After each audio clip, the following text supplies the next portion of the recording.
Hey, what's going on, everyone? This is Carrie, your broker behind the scenes, and we have your managing broker here, Shan. Good evening.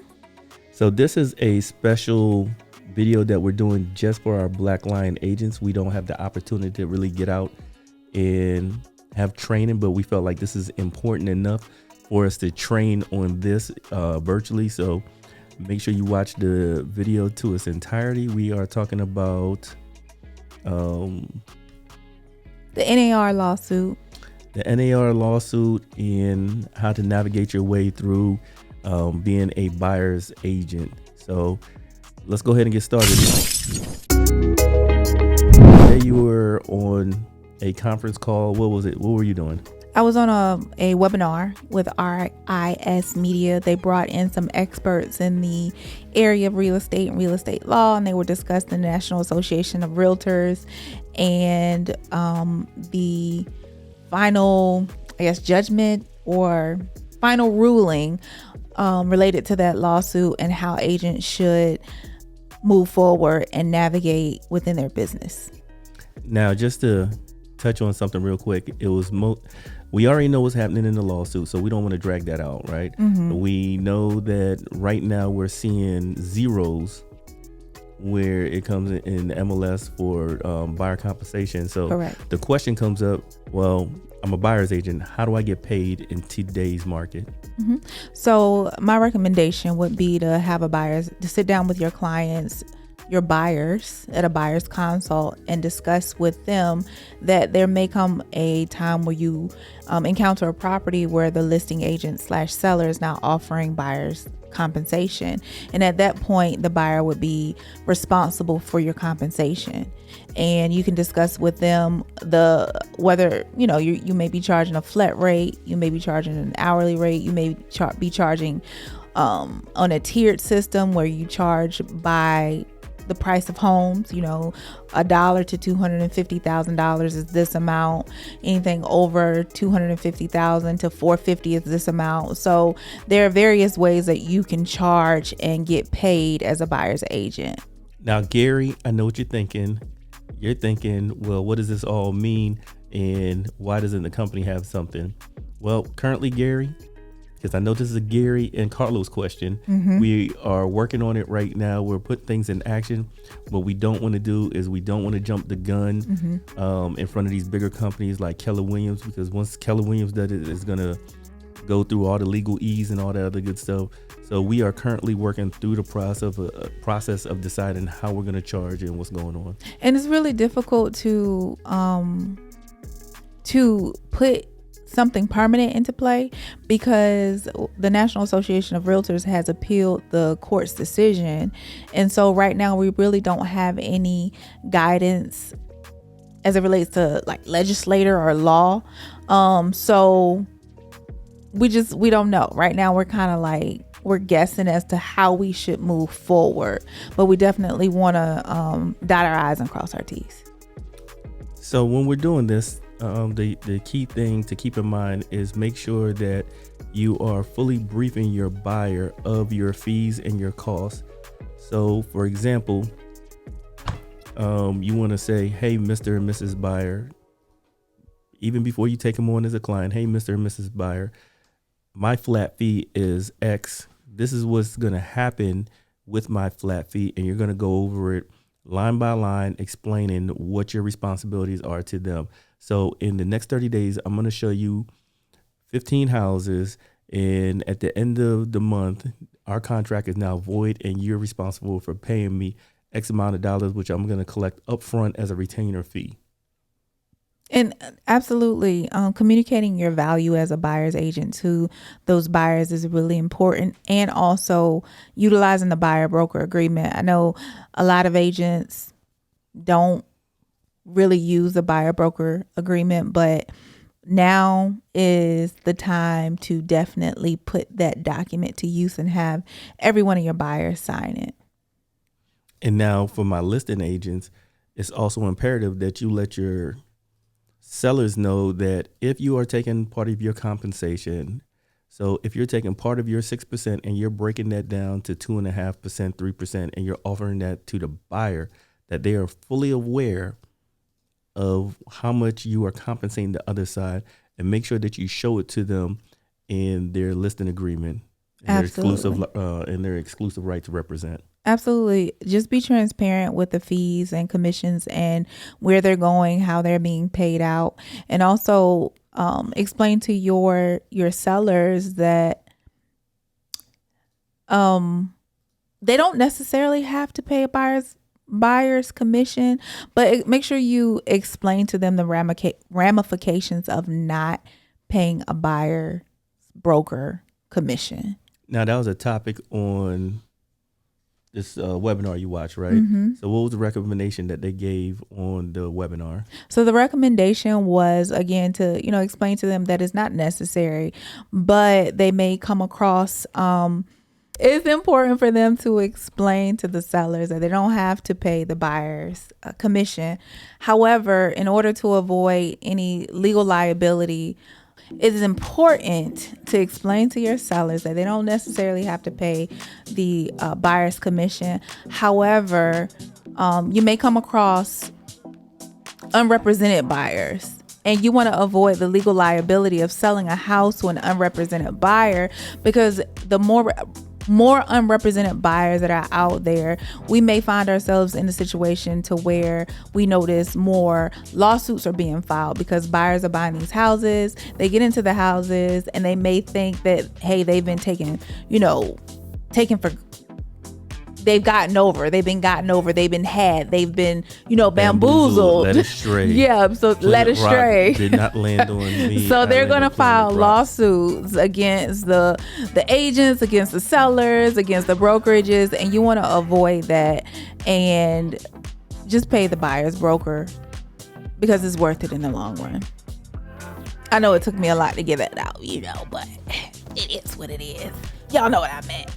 All right, so cleaning this up a little bit. Mm-hmm. When you are out there, just make sure that you are disclosing, mm-hmm. because you don't want to be on the listing side and a buyer comes to you and says, hey, I want to buy a house. And now you're doing your fiduciary responsibilities to the seller. Mm-hmm. Meanwhile, this buyer believes that you're working for them. So you have to be clear that they are unrepresented, and you make sure you have them sign documents, especially if they come unrepresented, because it's going to give the appearance, and this was a lawsuit back in the 80s, it's going to give the appearance that you are providing them with fiduciary responsibility, and they're going to feel that you bamboozled them, as Shannon said, or you took advantage of them, and them not knowing who you represented. So make sure that you are disclosing to buyer and seller, especially if they're unrepresented. And that is actually how the buyer's representation or buyer's agency came about, because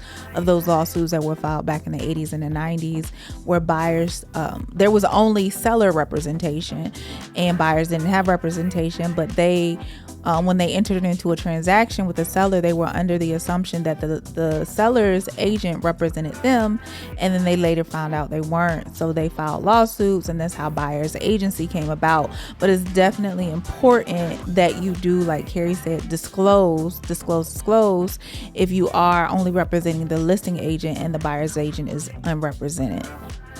Now, this is a question that Jordan brought up, and it was a great question, and I had to do some digging. What happens if you disclose that the buyer is going to pay me my flat rate, whatever the flat rate is, and then the seller says we're going to offer compensation as well? Well, in that situation, you can collect from both sides, but you have to be very transparent about what's going on. Yeah, absolutely. I agree. So disclose. Disclose. Is there anything else that you could think of that popped in your mind? And I want everybody to know that we just did this video off the cuff, so that way we could get it out as fast as possible and avoid any liability. And this is just for our Black Lion agents. Yeah, so there were a couple things that they discussed. They discussed unconscious biases, where you may have a buyer, let's be honest, a lot of first-time home buyers come in and they don't have a whole lot of money.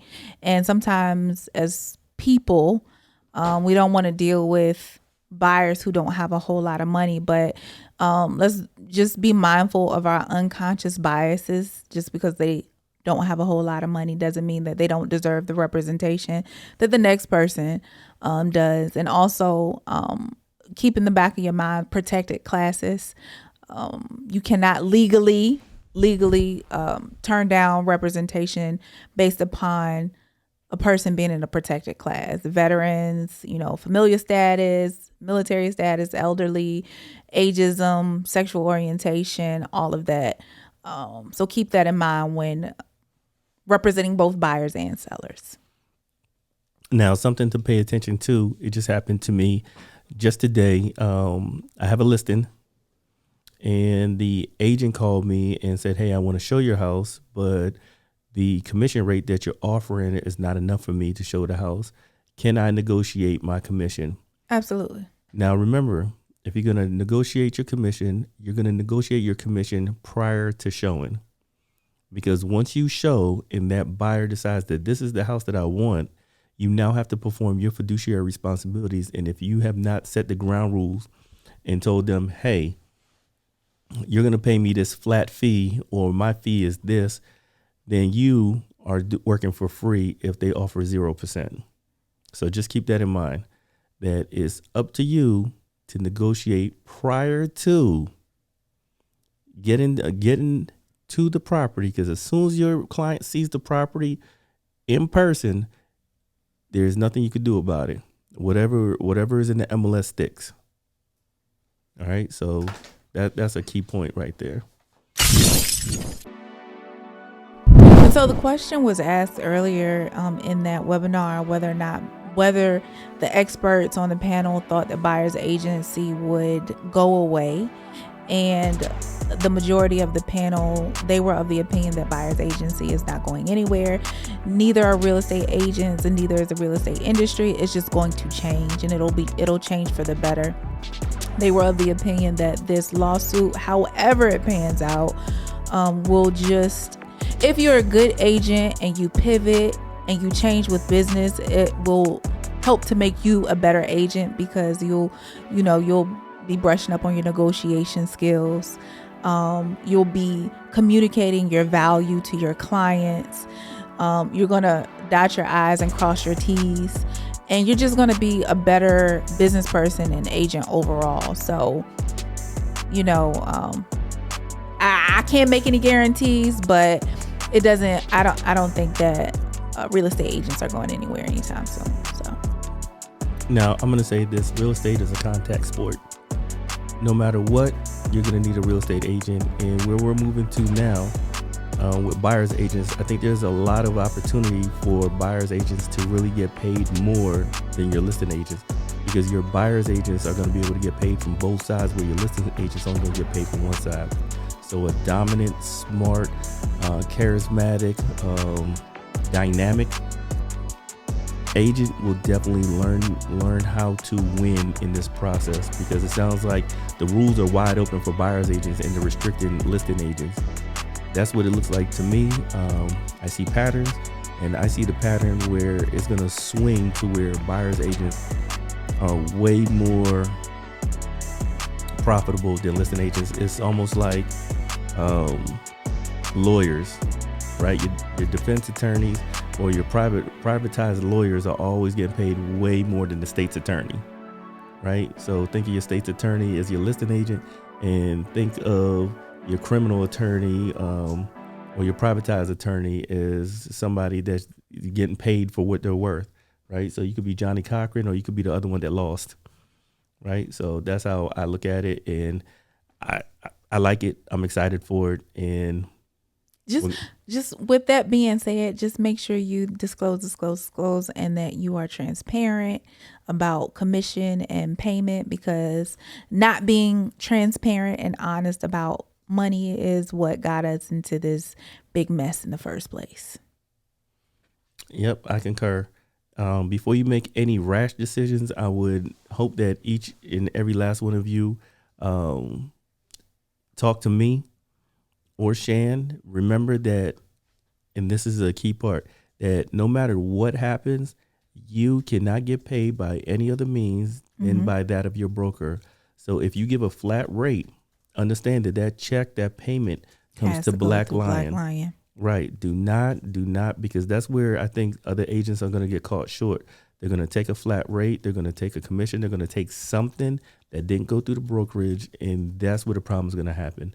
So right along with disclosing, if you take compensation or somebody gives you something for compensation, make sure it goes through Black Lion. We're not going to hold back. We're going to keep our 20% unless you capped, right? And just know that only a brokerage could pay you for your fiduciary responsibilities, or as you're out there using your real estate license to make money. It has to go through the brokerage. So please don't get caught with your pants down doing anything crazy. And I think at some point we'll have Black Lion will have standard forms. I think we'll implement the requirement of the buyer broker agreement. And we may have some other disclosures that are specific to Black Lion for agents to have their clients to complete at the very start of a transaction. But that's coming down the pipeline. Yep. So just give us a little bit. We are going to get that to you. This is just a public service announcement for Black Lion agents. Do with this video what you please. We just want to get this out to you because we are seeing the changes in the MLS. I know some of you have questions about compensation. I know some of you had questions about how to move forward. And we just want to make sure that we communicate this to you before we find ourselves in a world of hurt. And remember, everything in real estate is negotiable. All right. So unless you got anything else, Shan. All right. At this point, I'm going to tell Royce, go ahead and roll the little Black Lion roar. So y'all probably won't see that, but at this moment, you're probably having a roar right now. And then I'm going to hit Shan with this right here. Because she did an outstanding job even though she was sleepy. So this is what we think about her being sleepy. And then she was in here trying to crack jokes and they came out dry. So we're going to have to hit her with this one too. Emotional damage. All right. So now, good night and God bless. Black Lion out.